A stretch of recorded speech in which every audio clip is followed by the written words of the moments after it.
It's an everyday thing. It's an everyday thing. It's an everyday thing when you let your nuts hang. Friend, pick up the phone. Now, I'm no rocket scientist, but this this don't look like a friendly hug. You know what I'm saying? This doesn't look like grief. Usher Vance to the front of the stage, sis. This lady trying to take your man. Okay? All of a sudden, she wants to be the second lady of the United States of embarrassment. Because if you think about it, Usher, and yes, I'm calling you Usher, okay? I don't want to learn how to pronounce your name correctly.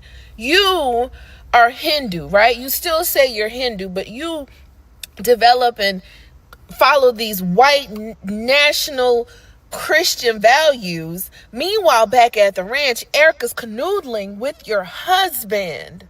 Canoodling. Her husband, who she was deeply in love with. I mean, she's healed quicker than the Dollar Tree dictator's ear that one time. I'm just saying, if you can't hug, this is meat to meat. This is a full frontal.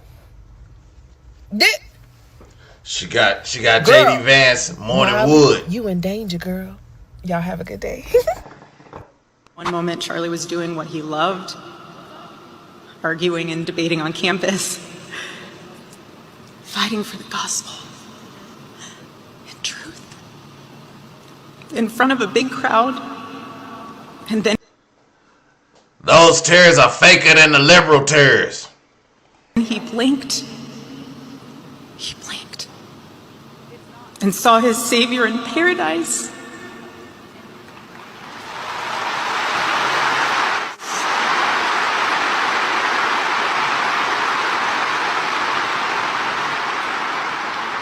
And all the heavenly mysteries were revealed to him.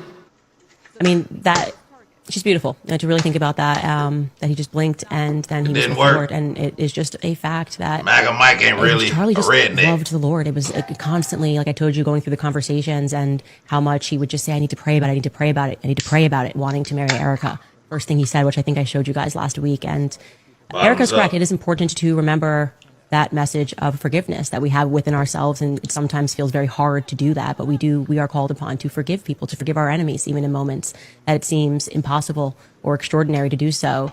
But it is also important, it's not really a but I want to assert that it is also important to remember that what Christ is, as I said at the top of this show, is truth, right? Christ is truth, and we are not getting the truth right now of what happened to Charlie Kirk on 9/10. And to be very clear, I am going to need it. I demand it. One moment.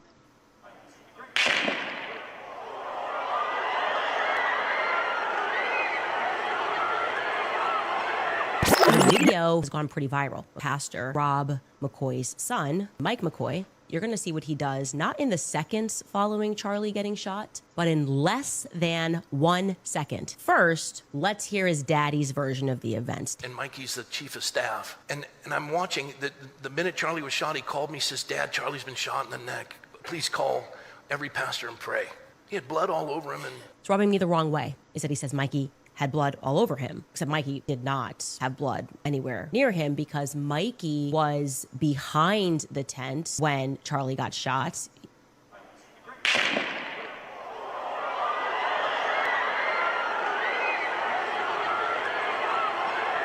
That seems pretty quick. Okay, I obviously went out to Mikey McCoy, no response. Weird, because if that was me and I saw clips going viral, I'd say, here's my call log, but they have not. Everything about this is wrong. You know it, and I know it. 3 days before the shooting, someone in Israel searched W925S Street. That is a very specific search. And do you know what W925S Street is? It is where the gun was found. Oh, shit. Like, literally.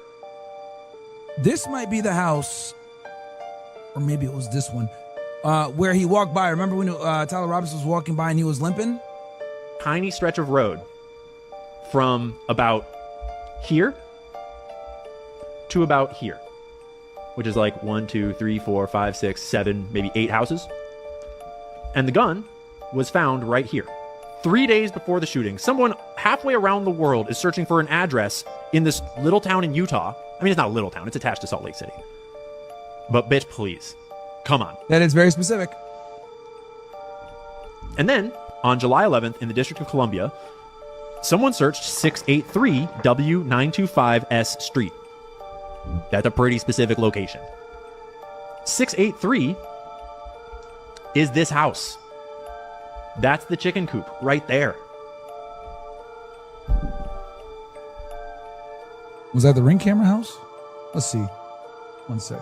Remember when he was limping, chat? Walking in the street, continuing to walk the street there, very close to where the venue was. 3 days before the shooting, someone in Israel, but just to clarify what we're seeing here, there are search trend data that is suspicious from before that Florida event. Like, for example, the Losi Center was searched in Israel on July 7th and July 9th. And that's a weird thing to search if you're in Israel. Yep, that is very weird. And let's look this up real quick, what the Losi Center is. I think it might have been the building where he took the shots from. Interesting. Why is someone from Israel looking that up? That is a bit weird. In July, by the way, in July, it's one thing if they looked it up after the shooting. Totally plausible. They're researching the assassination, trying to figure out what the fuck happened. But to look this shit up randomly, I ain't gonna lie, bro, that's a little weird.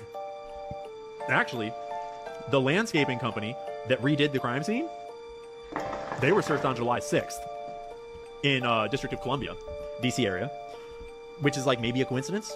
Maybe someone in the DC area had some business with them or something. Who knows? And there are other searches too. Before. Hey man, Charlie Kirk. He got too far. He got too far off. He got too far off. They pulled him in that back room. Said, "Hey, we giving you one more chance. Pull back. Pull back." All the donors started to leave. Oh yeah, he was out of there. But now that his Israeli wife, now that she running, show must go on. Or that I didn't include a couple of them, not a ton, but they trail off into the beginning of July, and there's some in June. There might have been a few in May, but not many. And then the TPUSA Florida event, and then a bunch of them. And they're all... and that's crazy. But we don't let that slide. How do you feel about the investigation into Charlie's death? Can we have faith in it? Do you feel like it's being well handled? So far, listen, so far so good. I think, I've had this conversation with a lot of the guys that have been, very involved from the beginning, and, others that are a big part of that movement that are, are going to take, more of a role. Guys like JD, like, hey, he believes we have to keep this going. People, myself, hey, I did a lot of them, but I got to do even more. We got to keep this going. There's never going to be a replacement for Charlie Kirk. You can't plug that in. But if we can find 10 people that can do 10% of what he did, and they go all in and do that, we can keep that alive. And honestly, we all owe that to him to do it. And so, we're gonna make sure that happens. And again, maybe we're blessed to again one day find a generational talent like that can take over and step in. But I think he helped create and foment so many young people and bring them into the movement. If I haven't offended someone, I've actually accomplished nothing. Yes, I failed. Now, I'm a bit of a masochist when it comes to this crap, but so just to round back, do you have confidence in the investigation? Should we have confidence in this FBI investigating?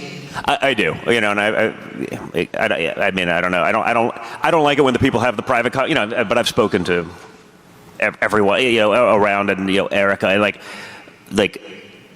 I do have confidence. And, when I start seeing some of the other stuff, it's like, man. And by the way, just so we're clear, as you all probably know, if you're here, you probably follow me a little bit. Like, I'm about as conspiratorial as it gets within the realm of sanity for good cause, right? I think I was the guy that first said, like, the difference between a conspiracy theory and the truth is usually about 6 months.